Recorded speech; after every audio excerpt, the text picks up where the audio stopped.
All right, so this is going to be another bad movie review. This is going to be on the next 365 days. It's the third 365 days movie. I just got done reviewing the second one earlier today. I've seen both of these movies in the same day, and it sucks. As you can tell, it's nighttime now. So this is directed once again by Barbara Bialawas and Thomas Mendez. This is probably the worst of them, at least for me. I think they've gotten worse with each one, even though the first one started off um, offensive, I guess you could say. That's the least you could say. Um, this one has so little story going on. This video would probably be the shortest of the three. It would have to be. There's so little going on in this. So it starts off somewhere around the time of the end of the second one. Obviously, Laura got shot. They're looking over at a grave where Massimo is. So you're supposed to believe that Laura's dead. Obviously, she's not. This is the third movie we know she's alive. I don't know why they try to prolong that like that. It's obvious she's alive. The two families have some kind of truce or whatever for the Nacho and his family to stay away.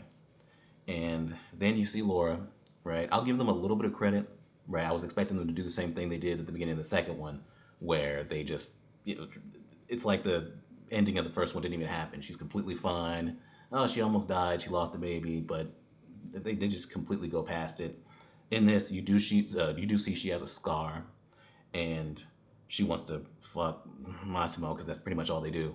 But he doesn't want to because the doctor's like, oh, you should take it easy and whatever. So she's kind of upset about that. She's still thinking about Nacho, having dreams about him, things like that. She's hanging out with a friend, you know. She finally does end up fucking Massimo again during a meeting. And then after that, she's still thinking about Nacho. And so Massimo gets jealous, even though he doesn't know what exactly happened during that time she was away in the second one. She starts getting really into her work, and he's pouting and throwing shit and things like that. So they're having issues. So her and her friend go to some other place. I can't remember what it was. I think it was Portugal or something like that for her clothing business, right? Somehow you see her doing more work in this than you ever do see Massimo doing whatever Don shit he's got going on. But she's there, and she runs into Nacho's sister, and they get to talking. And then Nacho's there, and he wants to talk to her. They talk, they reconnect, and they end up actually fucking this time because they didn't actually do that. They only kissed in the second movie. This time they actually do hook up. And he's really trying to get her to be with him and things like that, but she needs time. So she goes to see her parents and things like that. First she sees Massimo and they kind of have an issue. But then she goes to see her parents and hang out with her dad and things like that. So she finally goes back home to Massimo. And she's still trying to figure out whether she wants to stay with him or get with Nacho. But Nacho pretends to be a taxi driver somehow. And on the way, there, he pleads with her again. And then she goes to see Massimo. Her friend is kind of freaking out because she overheard that he might be trying to kill her and kill all of them or whatever. So she goes to see him. He's standing at the beach. He says something about, if you love something, let it go or something. Apparently he knew about Nacho the whole time. And, he says, are you with me, baby girl, or whatever. She needs to make, I guess, that final choice. And then the camera pans away, and that's it. All right, so we'll just start off with positives. I want to hurry up and get this over with. Once again, it's well shot. It's a good looking movie. I still am baffled that they spend this much time on cinematography, but not on the goddamn script. It's based on, somehow these novels exist. It's based on books, but you could still do better than this at the very least. I still like the friend. She's a bit obnoxious. There's a scene where she's running away from a security guard and things like that, which I don't really care for. But I still kind of like the friend and their friendship. It's kind of touching in a way. And then once again, just like the second movie, I like Nacho. He seems like a cool dude. I mean, it's weird that this is even a choice at all. That was the frustrating part, because he seems to be the exact opposite of Massimo in like a really good way. So I don't know why she's even going back and forth between the two. For sure, Massimo got mad because he wasn't able to track me. If you don't want to, you don't have to go back. It will be the easiest way. But at this moment, Laura, I'm not like him. I won't force you to do anything. You will always have a choice. Yeah, I don't get it. And I guess we can start, really grilling this thing up. So Massimo is insane in this, right? And for whatever reason, it's still some kind of love triangle. It's like, why did you write Massimo to be so fucking crazy if you wanted there to be a legitimate triangle going on here? If you wanted there to be a question, a legitimate question of whether she should stay in her current situation or go with this new one, you think you would make Massimo at least somewhat sympathetic, right? Even though of the way it started in the first movie, but you would do a little bit more than that. I mean, the dude is a maniac in this movie. What happened in the island? Maybe I think that you are drunk and maybe we can talk about this another time. Answer me! You'd like to know what happened? Your ex shot me. You had no rights. No rights to hide it from me. He was my baby. It was our baby who died because of your enemies. He's throwing shit, he's pouting, he's doing whatever. They only ever get along when they're fucking. It's like, what am I supposed to take from this? I mean, the dude he's crazy. And then there's a point where she's talking to Nacho's sister, where she's like, oh well, he hurt me or something like that. And I was like, but the guy you're staying with right now kidnapped you and essentially forced you to fuck him and fall in love with him and all that stuff. Like, what are you talking about? Oh, I just can't with Nacho. Like, shut up. It's ridiculous. You clearly don't care based on the person you're still, for whatever reason, married to. So it was really annoying me, man. I was like, there's no story here other than just being frustrated at her not just leaving this fucking guy alone, which she should have done from the first movie, to be honest.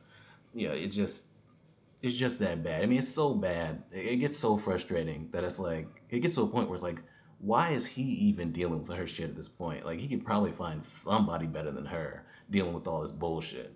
Yeah, I was annoyed. And let's talk about the other stuff in here. Once again, music video, right? There's just shots of the locations, these beautiful locations with music over it. Once again, there's songs, like the songs are strung together even, where it's very obvious there's no real story going on here. It can go from one song to another song to another song with no dialogue. I mean, it really can do that, right? Like it's very clear that it might as well just be music videos strung together, especially with this one, where there's very little story, where it's just, hey, she's thinking about Nacho, even though she's with Massimo still. Oh, whoop, she's gonna go to Nacho. Oh, they finally hooked up. Oh, well, which one should she be with? And that's it. That's the whole movie. That's literally it. That's the whole story. Along with the endless songs, we also have sex scenes. I said that in the second movie. I was like, well, there's so many sex scenes, you can get numb to it even if you're enjoying it. There are so many sex scenes in here. Man, they know that they didn't have a story with this shit, right? I mean, there's so many. It's her and Massimo, in the beginning. Then you have the dream sequences of her and Nacho. Then you have dream sequences with her and Massimo with Nacho. You have an orgy scene with Massimo and some other people and some women. You have a scene where it seemed like it was going to become a threesome, right? With this lady, she was already dancing on the pole when they walked in. I guess she was just dancing just in case somebody came. I guess, I don't know, in this like private room type area. And it seemed like she's going to stay with them and maybe participate, but then she gets sent away. It's like, well, what was the point? You should have sent her away from the beginning. I don't get it. But there's that. There's not a random character. Like, the character was in the second movie too. One of the characters that works with her to do her clothing line or whatever. And that character, right? Even that character gets a sex scene, right? Laura walks in on her, with some other dude while she's supposed to be working, I guess. She's right over the sketches of the dresses and stuff like that. It's like, what's the point of that? It's endless because they know there's no story to this thing. I keep saying that over and over again. You wouldn't believe how little story there is in this. I've said that so many times about so many movies. That has never been more the case than here, other than maybe some of the worst movies I've ever seen, like The Room or something. But like, there really is nothing going on in this bitch. If you really love something, just let her go. If it comes back, it's yours forever. If it doesn't, it was never meant to be.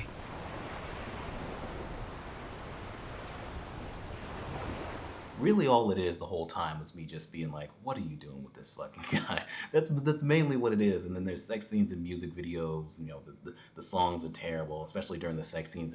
They're too much, just kind of obnoxious, and that's pretty much it. And me being like, "Okay, just leave this motherfucker for Nacho because Massimo's clearly out of his fucking mind, and you guys should have never been together in the first place." But for whatever reason, there's a decision about it, and then at the end, you're not even willing to fully commit to her being with one of these dudes, right? Because we still want to have a fourth movie, even though we have nothing else going on. It's just so fucking annoying. I didn't even mention, right? And I've been trying to be somewhat nice because I know their English isn't all that great, but once again, the acting is terrible. There's points where Laura is really struggling to get this dialogue out. I mean, it was the point where I had to stop the movie. I was like, my God. When I got shot, our relationship almost died with me. I was trying to save it, and you were speculating and diving to your dark limbo, which I was not allowed to enter. Now I am in my own limbo. I don't know what I want, but I'm alone there. Yeah, it's just there's nothing redeemable about this shit other than there's a few things I said were okay, like the cinematography and stuff, but for the most part, this is just shit. I'm giving it complete shit. We're done. I don't even have anything else to say. There will probably be a fourth one. I'm most likely not going to review it, but whatever. That's the next 365 days. Subscribe, and we're done.